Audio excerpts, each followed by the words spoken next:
Good morning, everyone, and happy Friday. Welcome to today's webinar on the mental health crisis programs in California, a formative evaluation. I'm Melissa Martin-Millard, the Chief of Research and Evaluation for the Mental Health Services Oversight and Accountability Commission. The purpose today is to share out the formative evaluation findings from the SB 82 triage process evaluation and to get feedback and comments and questions from you all. Next slide, please.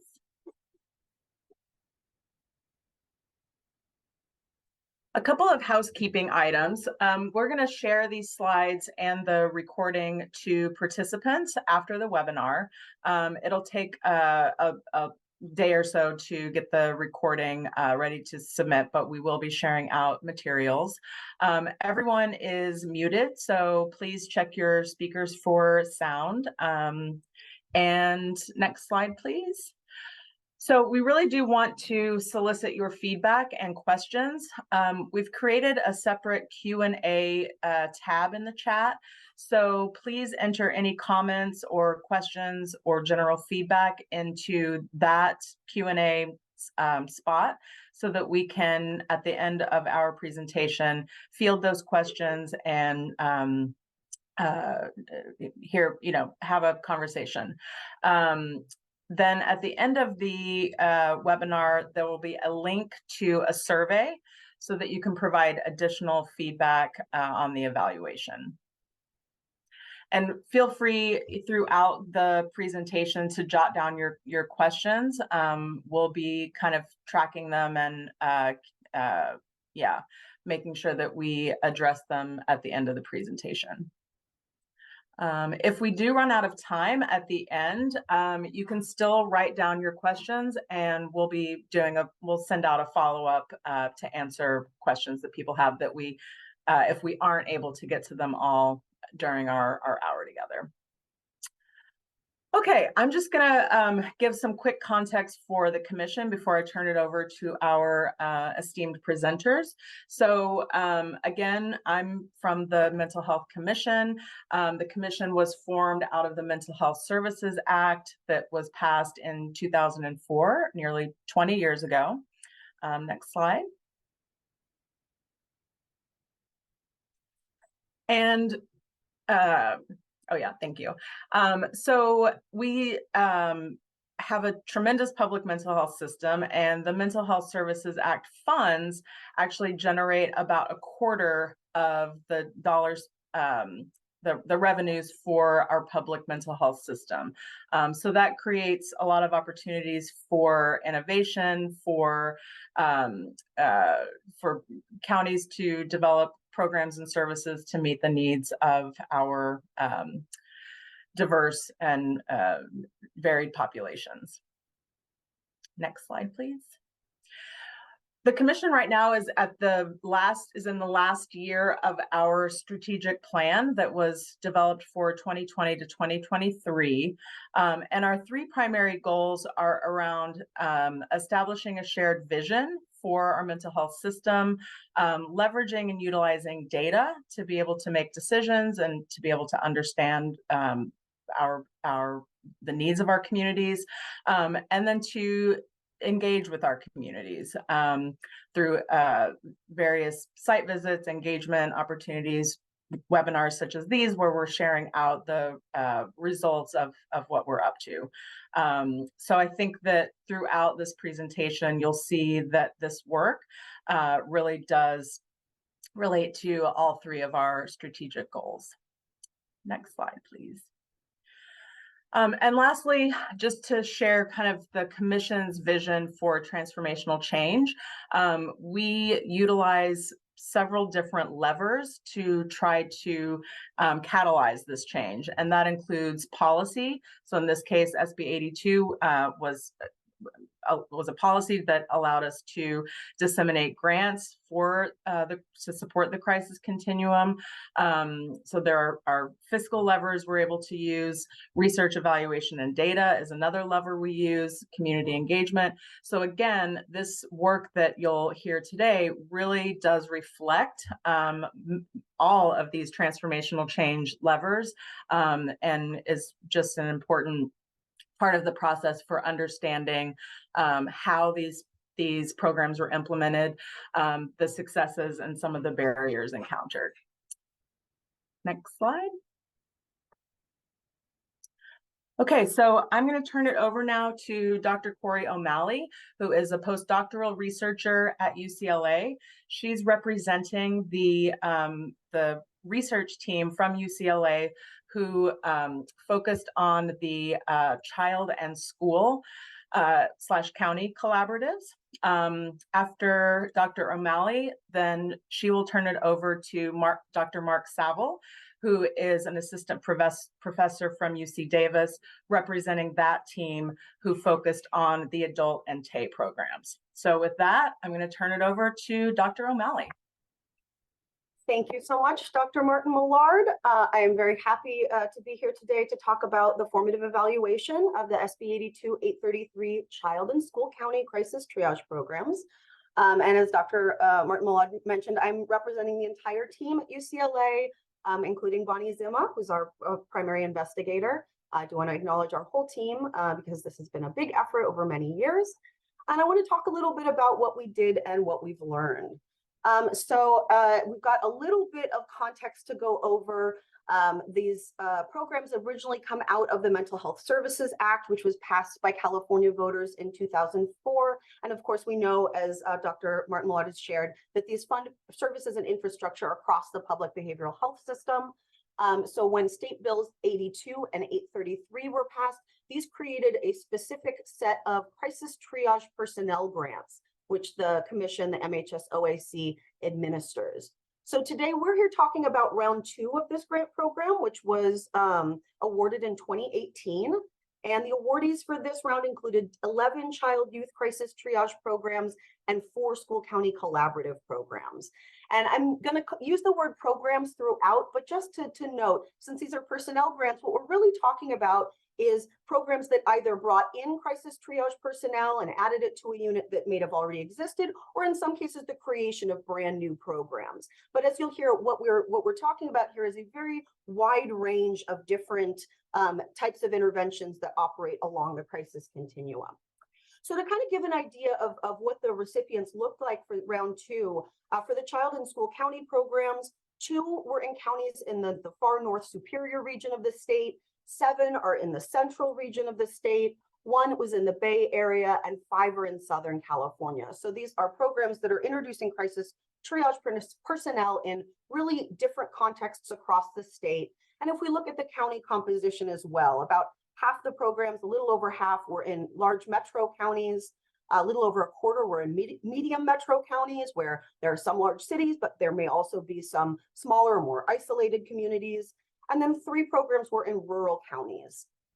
And then in terms of the types of programs that were awarded, we first and foremost kind of saw a split between the school-based and county-based programs, where a little over half of the crisis triage programs were introducing personnel into a kind of county-based services context, whereas 40% of them, including the 4 school county programs, were primarily in a school-based environment. And just as the communities that they served were very different, so too were the types of services that these programs were targeting. So of the round 2 programs, you can see here, they are addressing variously all sorts of positions along the crisis care continuum, including prevention, early intervention, acute crisis services, treatment, referral, care coordination, and community outreach. So what you see here is the percentage of programs that addressed each of these target areas. So 100% of the programs, for example, provided some form of crisis services, but you can also see that, 6, 11, 9 programs, they're all, or many of them are addressing multiple different service modalities. So what we're looking at is a view of crisis triage that is across the crisis care continuum, and therefore addressing a very large set of potential community needs related to mental health. So looking at all of that, this evaluation team, we had to kind of make some sense of it, and we did this with some overarching goals. So we wanted to kind of come in and look at these programs and understand what are the activities, the processes, and the outcomes that they are working with over time, and how do we do that while accounting for the differences between those programs, as well as the impacts of the COVID-19 pandemic. And in doing so, we tried to identify facilitators and barriers of these programs over time, identify what things made it easier for them to deliver these services and what things made it more difficult. And then the goal ultimately is to use all of that knowledge to provide some lessons learned and evidence-based recommendations.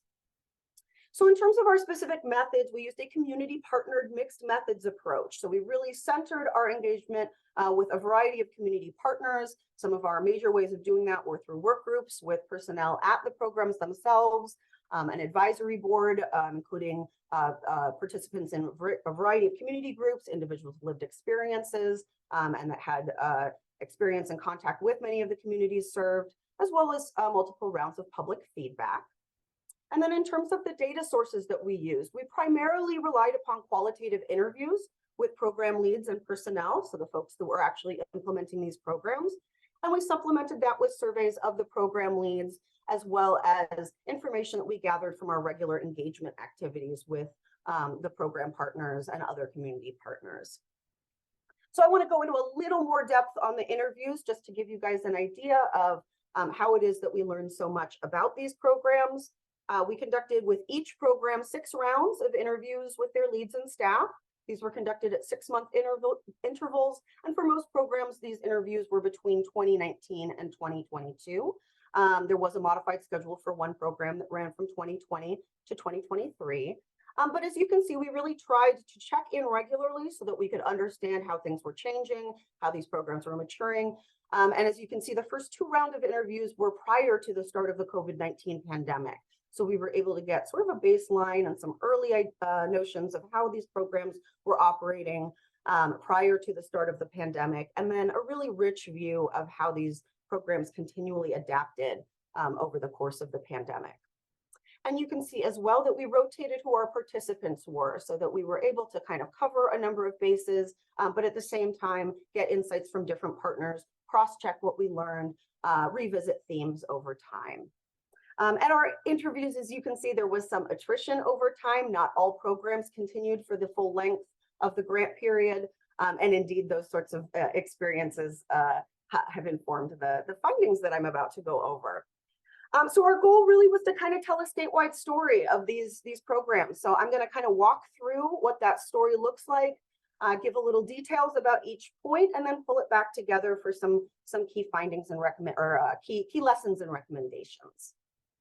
So first, we found that these SB 82-833 programs represented a really wide variety of approaches to crisis triage. And this was really because they were all tailored to fill specific gaps in local service systems and address specific community needs. Of course, as they sought to address those needs, they also faced some of the same existing challenges that their programs were designed to improve. So indeed, they addressed, but also faced existing challenges that affect the delivery of community mental health services. We did find, though, that the biggest sort of facilitators of program success were adaptability, organizational partnerships, and leadership engagement. Where those were strong, they were major facilitators of program implementation, helping programs work through those challenges as they encountered them. And indeed, the most successful programs also depended very heavily on experienced and dedicated personnel in order to overcome what were often pervasive workforce challenges and at times limited organizational resources. And then finally, we found that these pilot programs faced significant barriers related to sustainability, including challenges in identifying appropriate sources of funding and revenue, as well as in data collection and reporting, which is also a necessary component of seeking out funding and revenue in most cases.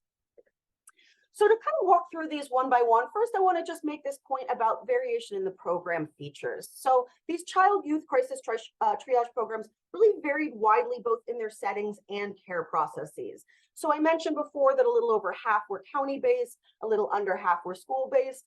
If we break this down a little further, we had 6 programs that were based in schools, 4 that were really based in and delivering services in a kind of a program or county office, 2 that were primarily mobile or field-based. They were primarily out in the community in the field. 1 that was primarily based in emergency departments and 1 in a police department. So these are operating in pretty different organizational contexts, different types of coordination required to deliver services. And indeed, as I mentioned before, the actual services they delivered often varied. So across the board, all programs were delivering some form of crisis services. But as you can see, 43% were also delivering prevention and early intervention and treatment. 86% were delivering referral services, 71% care coordination, and 43% of the programs were also engaged in community outreach. So they're doing a lot of things, and especially school-based programs, they're often doing a lot of things at once.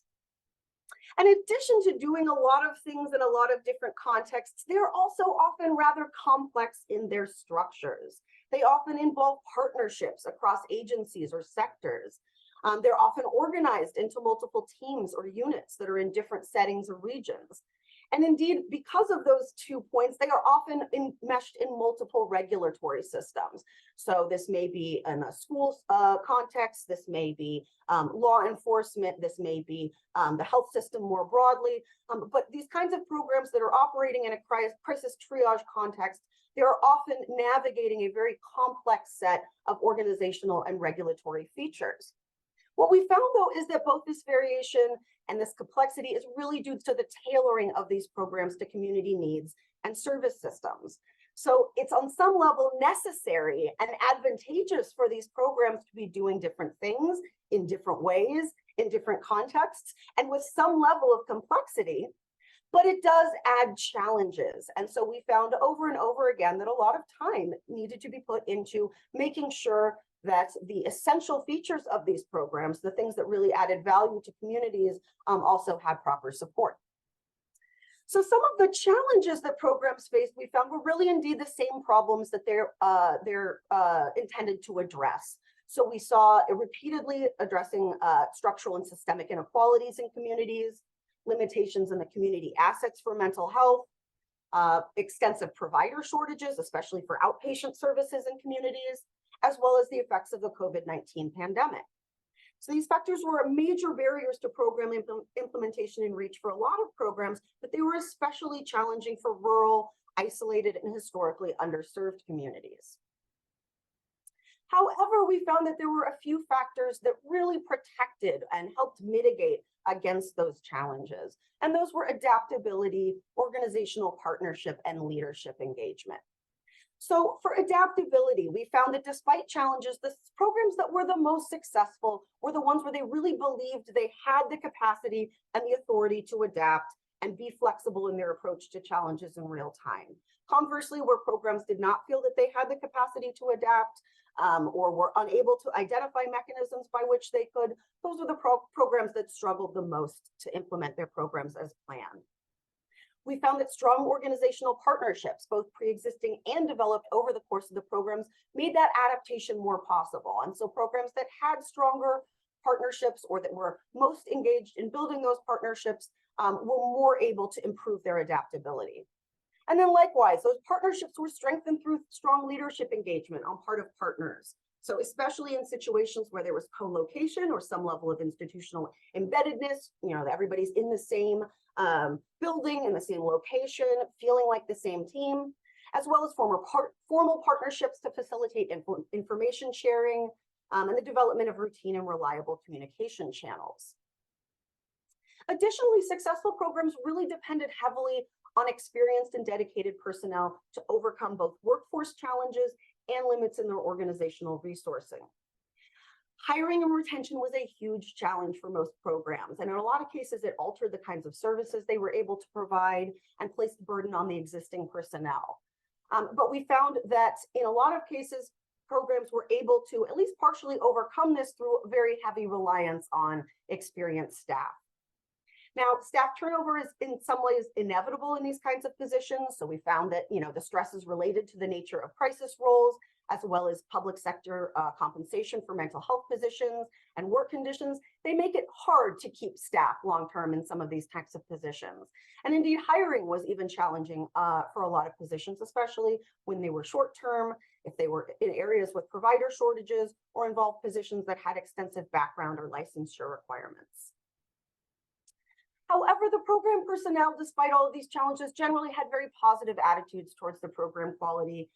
They did, however, express need for additional support around administrative and data functions, especially in counties with more limited resources. And as I said before, the most successful programs tended to very heavily rely on a small number of personnel who were in many cases willing to go far beyond the scope of their personal responsibilities to ensure program success. And this indeed included, in some cases, contributions from organizational personnel that were not even funded by the grant, but who were really willing to go above and beyond to ensure the success of the program despite limited organizational resources. But despite the dedication of the personnel, we found that these pilot programs really face significant barriers in identifying sources of funding and revenue, basically to sustain their operations both during and after the grant period. Because the program funds personnel only, almost all of the programs needed to do some work to kind of patchwork additional funding and revenue. So they did that through Medi-Cal billing, other MHSA funds, county community funds, and other grants. But they generally had difficulty securing adequate, predictable, long-term sources of funding. And part of this is due to the types of programs we're looking at. So programs that focus on early intervention, school-based universal interventions. These are very hard to fund through traditional reimbursement methods like Medi-Cal. And so it may require a greater amount of effort for these programs to identify appropriate support. And additionally, data collection and reporting was also a challenge for a lot of programs. We found that this was linked to access to resources, especially staff capacity, as well as differences in the quality of county and site data infrastructure, challenges with regulatory compliance, as well as complications, of course, from the pandemic. But we did find that some programs reported that the non-service components of their work were among the most difficult to implement, suggesting that there is some need for additional planning and supports to make sure that those data, administrative, fiscal, regulatory obligations don't take time away from the essential services being delivered. So I'm going to go over now some key lessons that we kind of drew from these findings that I've gone over. And the first is really just how much promise crisis triage shows for filling major gaps in child youth mental health service systems. These are really viewed by counties as a wonderful opportunity to introduce services and increase access to services that either weren't available or had been underfunded or otherwise unavailable. The complexity of the programs and the variation in their features is really a reflection of that these programs are operating truly as crisis triage across the full crisis care continuum, as well as the efforts that counties made to make sure that these programs fit within their specific needs and their existing service systems. However, we did find that programs might need more time to plan, design, ramp up their programs prior to the start of service delivery, especially where they have some degree of regulatory or organizational complexities that they need to work out. And then we also want to acknowledge again that since programs face a lot of the same challenges that they're designed to address, they may not be able to fully overcome those challenges in the course of delivering their own services. It may be advantageous to do additional assessments of existing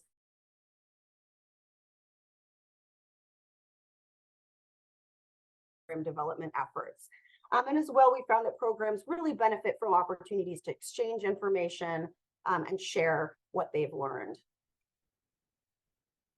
These programs also really demonstrate the importance of adaptation and flexibility, as well as organizational partnerships and leadership engagement. These were critical pieces that defined which programs were largely smooth running versus which ones really struggled to deliver what they had intended to. Active communication channels should be encouraged and developed further.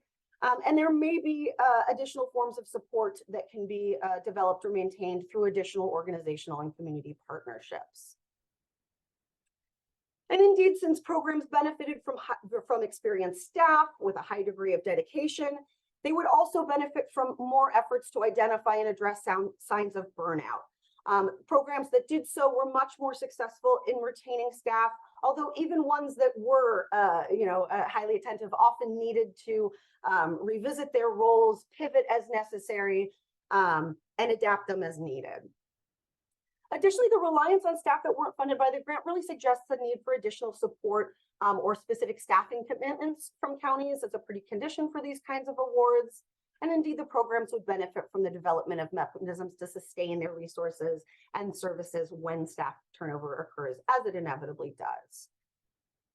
And of course, since programs had difficulty in securing that adequate, predictable long-term funding, we also recommend that sustainability plans with specified funding sources be developed in advance as well as throughout program periods, and that programs be provided learning opportunities for identifying additional appropriate revenue sources.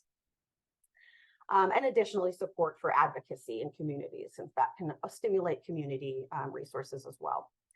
So to just kind of bring back together, we learned a lot about these programs. We are hoping that some of these recommendations can help stimulate further developments in the future. And we thank you and look forward to questions in the Q&A period. I know we're trying to move along quickly, so I will turn it over now to Dr. Mark Saville at UC Davis for the adult NTA.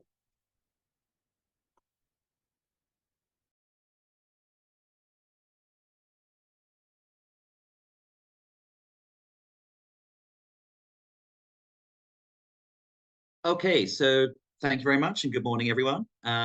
As Dr. O'Malley mentioned, my name is Mark Saville, and I'm presenting the main findings from our formative evaluation of the SB82 funded TAE and adult crisis programs.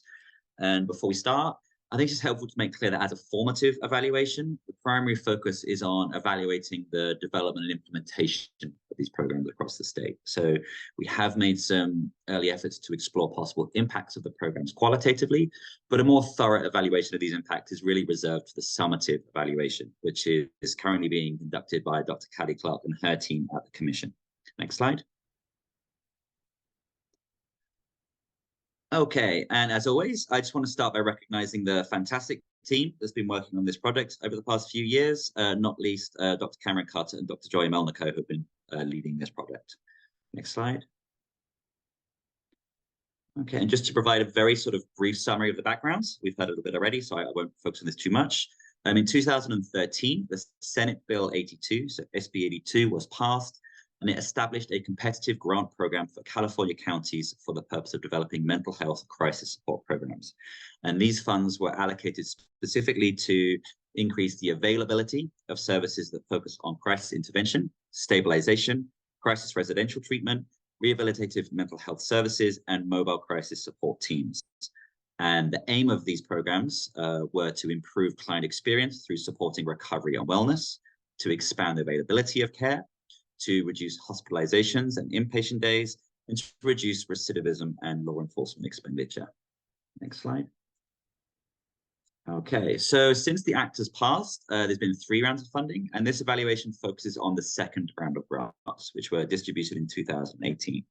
So in this particular round, 14 counties and 1 city were awarded grants for adult TAE services, as indicated on the map on the slide here. And as a condition of this award, programs were required to be part of this statewide evaluation. Next slide. Okay, and to conduct this evaluation, we adopted a mixed method approach. And this included 3 rounds of qualitative interviews, so 2 with providers, the first in 2019, and then a much more comprehensive one in 2021. And then in 2022, we also conducted qualitative interviews with service users and law enforcement partners to better understand their experiences of either collaborating with or receiving care from these programs. And then on the quantitative side, the main source of data came from 2 rounds of program surveys. And these were developed in collaboration with the programs. our advisory board members, other experts in the field, and were based primarily on data extracted from program electronic medical records, so EMRs. Whilst most counties completed the same surveys, slightly different ones were produced for LA and the city of Berkeley, given the unique nature of their programs. And as a result, there's going to be some of the data we'll present that'll have a slightly smaller N number, which is sort of reflective of that. And then finally, we also collected data from a host of other sources. And this can include memoranda of understanding that some of these programs develop with community partners, county census data, original and later modified grant proposals, hiring reports, and then through various community partner engagement activities such as webinars and program meets, often hosted by the OAC. Next slide. Okay, and then before I get into the evaluation findings themselves, I think one area that's really important to address concerns issues regarding equity and engagement. And I think this is something that is recognized as really important across behavioral health service evaluation efforts generally, but I think it's particularly important in the area of crisis intervention, sort of firstly, given the nature of the services, the disparities we still see in crisis care outcomes, and also the degree to which these services interact with so many elements of the community at large. So housing services, other behavioral health providers, ED wards, inpatient units, law enforcement partners. So it's really kind of interact and intersect with so many different parts of the community. So understanding what their experiences have been working with these programs and ensuring we're focusing on the right questions has been a really important part of what we've done. And so to address this, we've utilized a three-pronged approach. So the first is an oversight, which we aim to address through our advisory committee. And this is committee members with professional or personal experience of either receiving care or interacting with these crisis services. And this committee has led to a notable impact on both the design and interpretation of our evaluation, and has really been an important feature to help us address any potential blind spots that we might have. The second is in our research approach. So in some of the quantitative data we've collected, we focused on exploring accessibility and treatment access amongst different demographic groups. And in the second round in particular, due in part to sort of feedback from our advisory group, we expanded the information we sought to collect around culturally responsive practices and trainings that can support that. And then in the qualitative work, I think it's important to note that recruitment was highly challenging generally, but we really did try and actively recruit across sort of provider roles. So focusing on program leadership and also peers with lived experience, and also trying to recruit participants with a broad range of sort of sociodemographic background, both in all three of the parties. So in law enforcement, our service users and our providers as well. And then finally, another area where we've really tried to kind of expand our engagement has been through hosting a series of public engagement events, just like this one. And the idea is to solicit further feedback from hopefully a diverse range of community partners.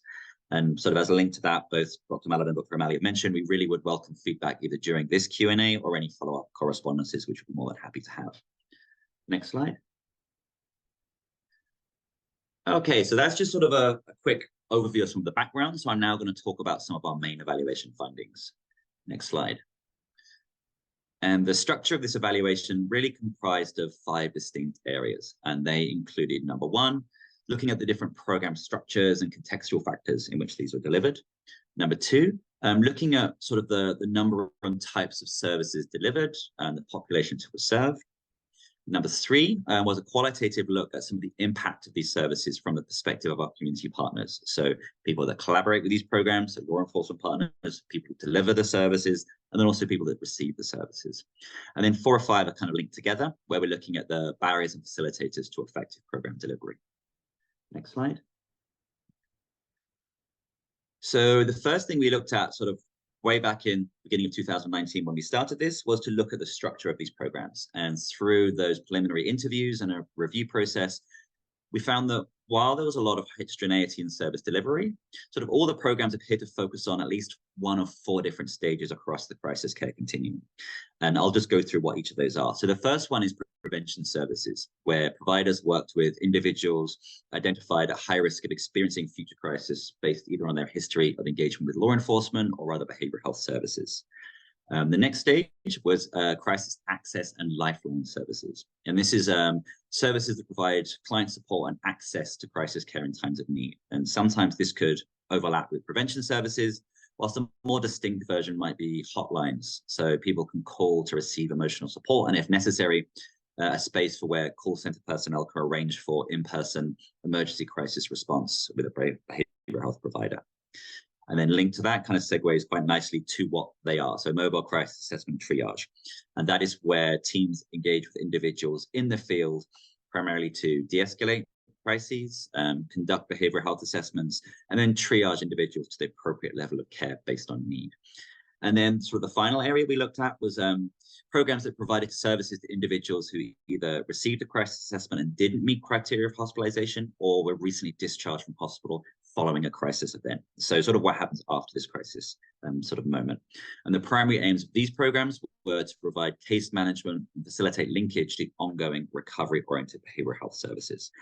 So I think this kind of final section, so this post-crisis follow-up in particular, is really interesting in this project for two reasons. So one, as you can see from this table, it's something that pretty much all the programs focused on. So 13 of the 15 allocated services specifically for this.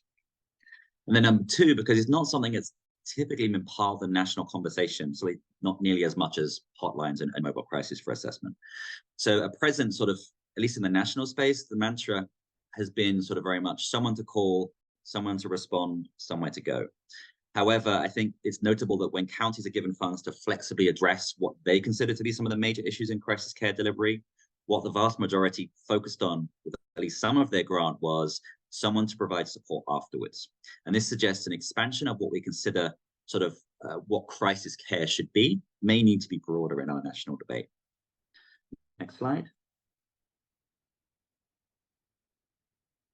Okay, so that was a little bit around the structure of the program. So I'm now going to move on to the evaluation of the services delivered and the population served. So sort of one of the first things to highlight, over the course of the project, so 14 of the grant recipients surveyed provided 81,000 services during 23,500 encounters with over 17,000 individuals. So this is a huge amount of additional care provision that might not otherwise have happened without the existence of these programs and the grants that were awarded to support them. And I think another thing is we saw a notable increase in the expansion of care over time as well. So this data appears to suggest that the first sort of primary aim of these grants to expand the availability of care really seems to be met by the existence of this grant mechanism and the programs that came as a consequence of it. Next slide. Okay, so the next slide highlights the types of services delivered. So it's a little small, but hopefully it's still readable. Assuming it is, what should be clear is that case management and outreach work represented by far the largest portion of the activities that these programs conducted. Other key work included crisis interventions, assessment, rehabilitation work, and plan development. Next slide. Thank you. Okay, and the final service delivery slide I'm going to focus on concerns where clients were referred to following a crisis care service provision. And I think sort of the really sort of important take-home thing from here is what we're seeing is that the largest proportion of referrals, so from these programs, are going to community outpatient services and housing services. And given one of the primary aims of these kind of programs is to divert people from ED wards, from psychiatric emergency beds, I think it's really encouraging that it's more community care delivery and focusing on housing, focusing on recovery needs. Obviously, we don't know what the outcomes would have been if they weren't seen by these SB 82 services, so we can only speculate as to what the outcomes would have been without the presence of these programs. But the fact that we're seeing after being served by these programs, this is where they're going to, I think highlights kind of what the potential of these kind of programs can be. Next slide. Okay, and this is just some data regarding the population that was served across these programs. And across the programs, we find there's a fairly even split between males and females served, so 53% male, 46% female.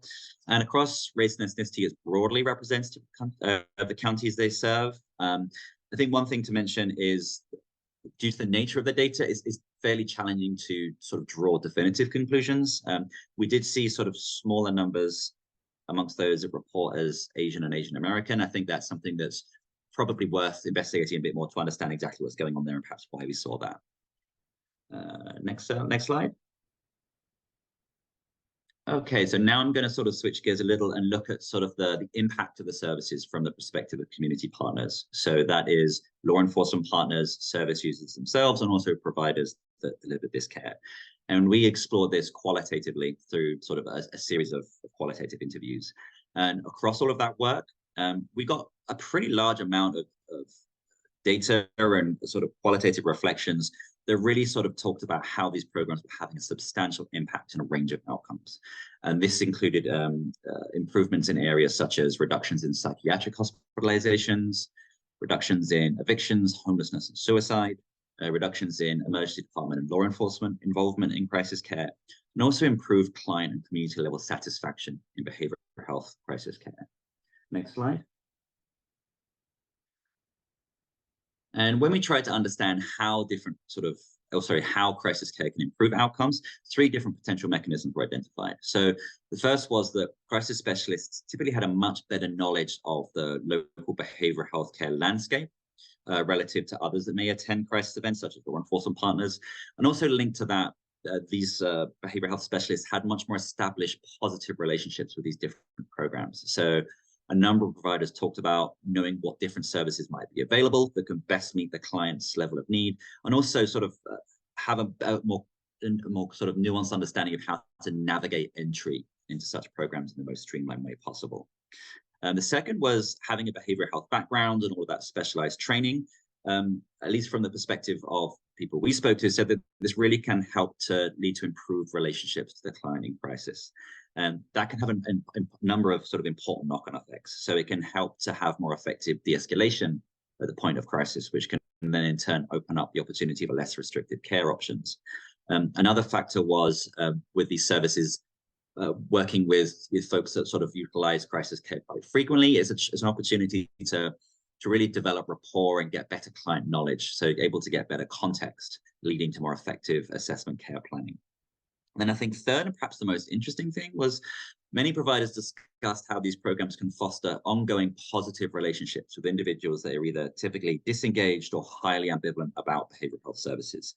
And for many, this was seen as kind of a critical first step in clients even becoming receptive to receiving support for their behavioral health needs. And over time, and sometimes even over many crisis events, this was seen to help change the dynamic that can exist between service users and the system more broadly.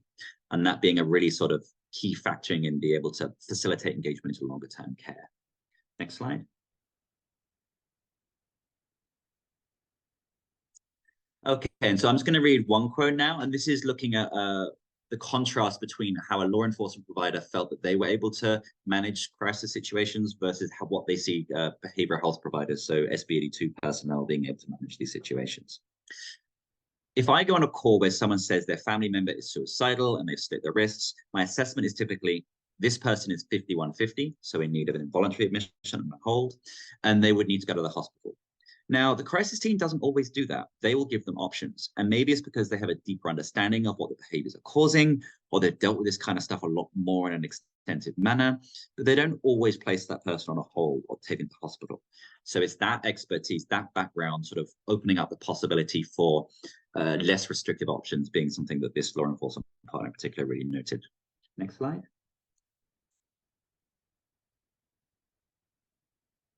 Okay, so the fourth area I'm going to focus on is barriers to effective crisis care delivery. And we found that these sort of corresponded to 3 main domains, and these included client level factors, program level factors, and then also system level factors. And regarding client level factors, one of the biggest barriers to effective crisis care delivery were challenges pertaining to client motivation to engage in care.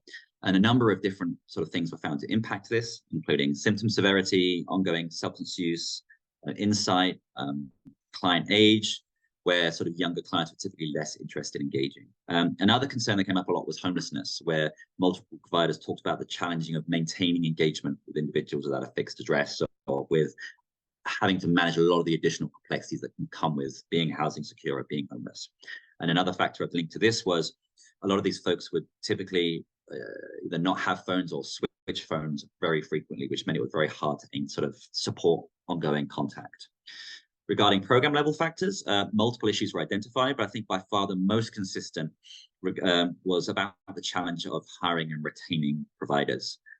Other reported barriers included the insufficiency of the capacity of the program, so the demand being greater than the supply that was there they could offer, and the amount of paperwork and bureaucracy that many providers considered excessive and got in the way of the care they wanted to provide.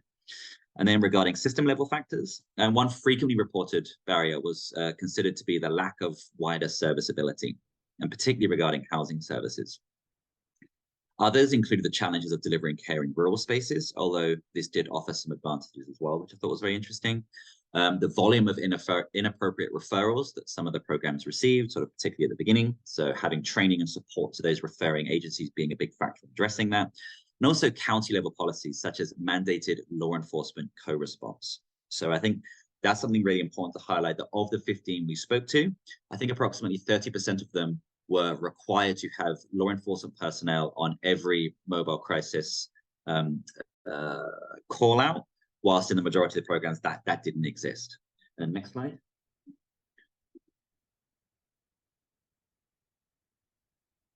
Great. And I think like the difference in this being mandated in some spaces and not in others is really important, because a big aim of these programs was to reduce law enforcement involvement and engagement in this kind of work. And this is what one of the providers we spoke to about their feeling of this being a policy that their program had. We don't yet have a system in place for if law enforcement doesn't go out on these crisis calls. And my thoughts are, we should. We should. It's not okay that law enforcement is going out in situations, in my opinion, where it's a situation that could be handled by a social worker kind of intervention. Next slide.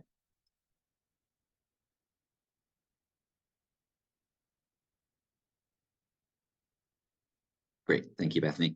Okay, so I've talked a bit about the barriers to effective crisis care delivery, so I'm now going to focus on the facilitators. So things that sort of law enforcement partners, service users, and providers really consider to be important to deliver this effective type of care. So one of the things that came up a lot was the provider approach to care. And this included the importance of approaching this work in an empathetic manner and being very aware of the power differential that can exist between the role of client and provider that can potentially take away someone's liberty. Linked to this, a lot of folks talked about the importance of rapport building and developing trust, both within the assessment and on an ongoing basis. And others sort of linked to that again, talked about the importance of follow through and integrity. And that was something that really came up a lot with the law enforcement providers, where they talked about sort of concerns where more junior staff may promise things or say things that they're not able to deliver on, and how that can really sort of foster mistrust or disengagement from services and have an impact not only in that particular crisis assessment, but then going forwards with their sort of challenges in being able to establish this positive rapport. Finally, a number of providers talked about the importance of focusing on immediate needs. So I'm thinking of one provider in particular that mentioned every time they go on crisis calls, they have food and water in their trunk. And that's sort of a really nice way to just help frame the initial interaction within that assessment in a positive way, addressing someone's needs, supporting those needs, and then also being helpful to sort of change the dynamic, where it's someone coming in, assessing and potentially taking away liberty, as someone coming in actually supporting a need that they might have. Next slide.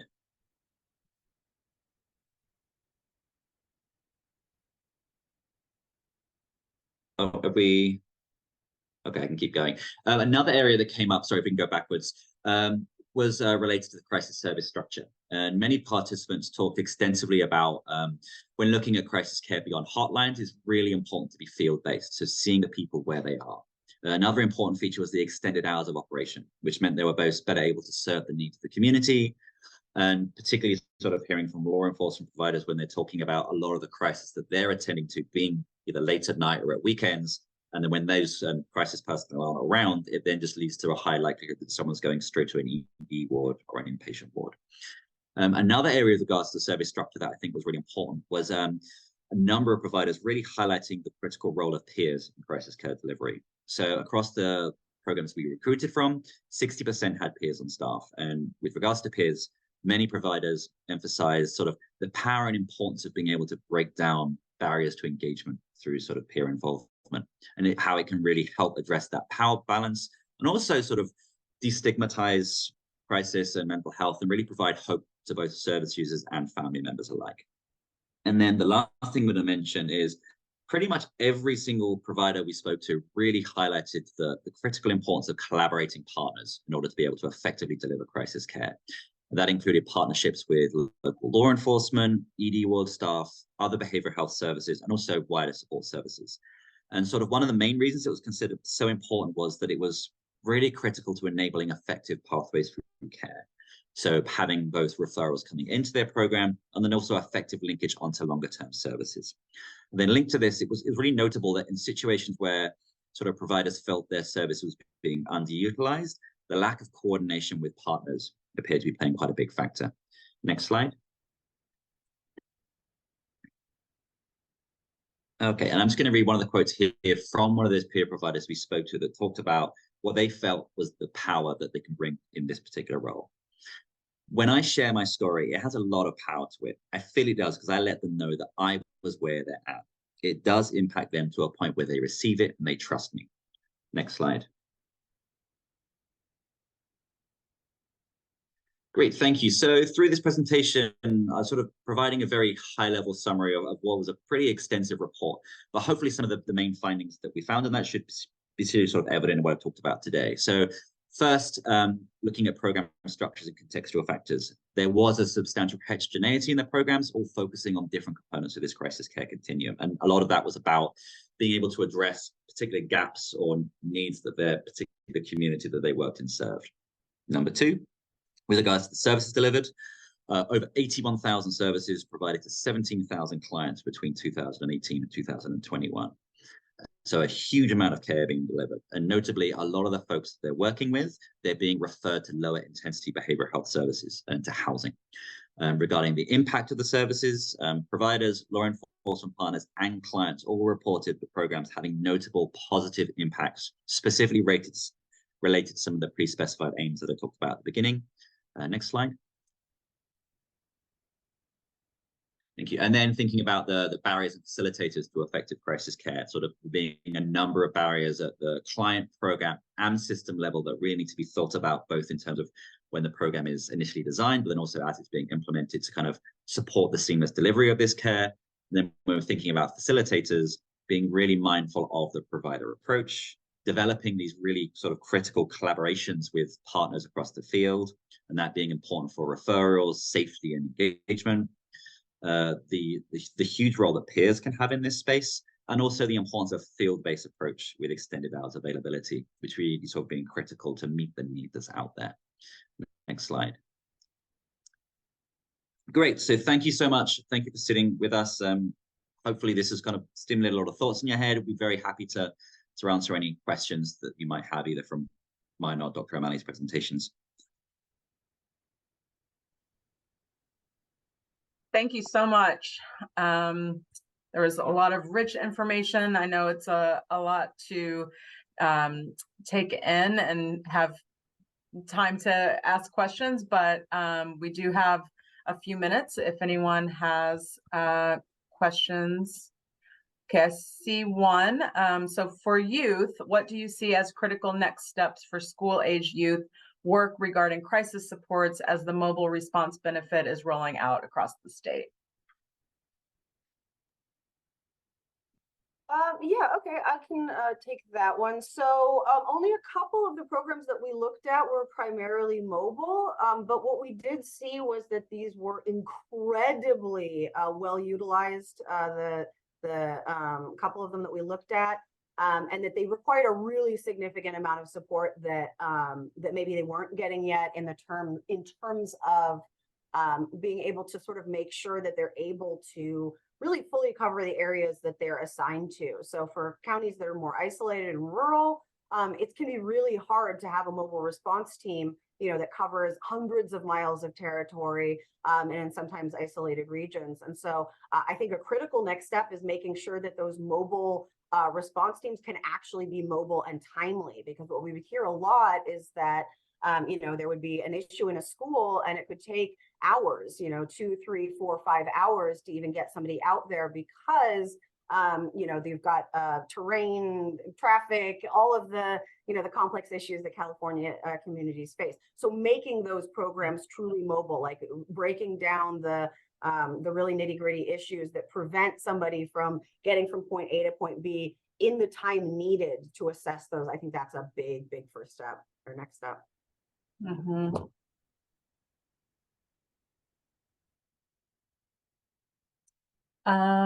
The next question, were there recorded complications with service access and delivery during the height of the COVID-19 pandemic? Absolutely. Yeah, I mean, as you would probably expect in a community service, it had an enormous impact. And there were certainly complications, but we also heard about opportunities too. So, and particularly when we're thinking about some of the larger counties, I was hearing one of the folks talking about being able to do a mobile crisis assessment in ED wards over Zoom, and that's saving an hour and a half up to there, hour and a half back, so they could be far more efficient and see far more folks. And also in cases where the client had sufficiently de-escalated and wasn't needed to be on a hold anymore, or wasn't needing to be in ED, it meant that they could leave much quicker too. So that showed some of the opportunities. With regards to some of the challenges, one of the major things was sort of the collaborating with these different agencies and entities, because it's such a program which is so focused on getting referrals from spaces, being in the community, and then referring to other agencies. It really impacted and made it difficult to support that kind of collaboration. So a lot of the inpatient wards weren't having any folks at all coming on their side. And that made it very difficult to effectively sort of support that coordination and linkage into their program from inpatient wards. So there wasn't those warm handoffs that they wanted, which meant people were being disengaged. So people were disengaging or getting lost a lot more. And then another thing, housing services, other spaces, it being very challenging then to link those to other places too, because they can't do warm handoffs or because places had much more limited sort of operability. Yeah, and on the child in the school county side, I mean, yeah, we also documented really extensive pandemic impacts, which, you know, we didn't detail in this presentation, but in addition to the answer I'll give, I'll say that we have posted on the MHSOAC's website a few other presentations that our team at UCLA has given on pandemic impacts. So I think there's a couple posters and maybe also a PowerPoint slide that details some of our specific findings around the pandemic. But I would just say very broadly for the child and youth, the school closures, I mean, radically, completely, in some cases, eliminated the referral bases for a lot of programs, whether or not they were based in schools. So even, you know, county-based services, they tend to depend on referrals from teachers, social workers in schools, things like that, that no longer had eyes on kids the way they had because of school closures. So, I mean, we documented a huge pivot, you know, both to telehealth for services as well as to, you know, virtual learning, and the, you know, extensive navigation that teachers, social workers, you know, clinical staff of various kinds had to do to sort of make up for both the loss of those referral bases and then also the loss of sort of access to the information that you would usually use to make referrals. So there was a big, and I am also seeing in the question about the LGBTQIA plus community, there was also a big impact for you know, students that otherwise would have looked or sought out services under minor consent. So certainly all school-based services that had any kind of drop-in functions massively disrupted because there was no longer an ability for minors to basically go in on their terms without immediate, you know, like parental permission to get support. And that definitely affected, and we heard about how it affected a lot of, you know, LGBTQIA plus kids, kids that were in, you know, circumstances where they might have needed to share something about their lives without necessarily direct involvement of their parents. So we learned a lot, and yeah, hopefully we can answer more questions in other venues. I think we can answer this last question about, were there any consensus or patterns in mobile crisis team makeup, i.e. how many people on teams, what were the backgrounds of team members, was there any sort of standardized training? And then secondly, were team members able to place LPS holds, or did they call law enforcement for backup if that was needed? I think that's a really interesting question, and it's something we would love to have been able to explore even more if we could have done, because I think it was really notable just how different these mobile crisis teams actually were. So there was one of them, for example, trialed the model of having a nurse practitioner with them every time. And I think that was really critical when we are looking at assessments that involve substance use, or if there were, for example, if there are additional like physical health needs that are part of the crisis. So folks that are diabetic being able to provide that kind of support. And it was seen as a really huge addition to what the service they had previously. So that was one as an expansion of being able to deliver. Another big difference was the degree of integration with law enforcement partners. So some of them, we had crisis personnel embedded within PD departments, and they would go out together, and they would be like these sort of standardized teams where there would be law enforcement partners who were as integrated into the crisis intervention piece as the behavioral health provider was. So I think there's a number of different models there that I think opened up a lot of opportunity to really think about what could be best practice and what the unique benefits that all these different models can bring. I'd agree with the child program. We only had a couple that were really primarily mobile. They were structured so differently. And in general, we had a small number of cases for this evaluation in general. So very hard to get too specific with our generalizations. But certainly the situations where there was greater coordination between the teams seemed to be smoother than those where, they're kind of teams that are just kind of left to figure things out on their own.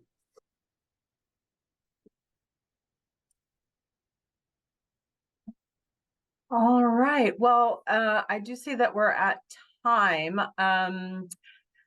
So I'm just gonna express my appreciation to the UCLA and UC Davis teams, and particularly Doctors O'Malley and Saville for your representation of the great work that these teams have done for the last several years. It was just an incredible effort with a lot of just complex and nuanced information that I think will inform the crisis system moving forward. Thank you to those of you who attended today's webinar. We really appreciate your engagement and feedback. And again, there will be an opportunity to write additional feedback. And I think we're going to share the link at this time. So thanks, everyone. Have a wonderful rest of your day.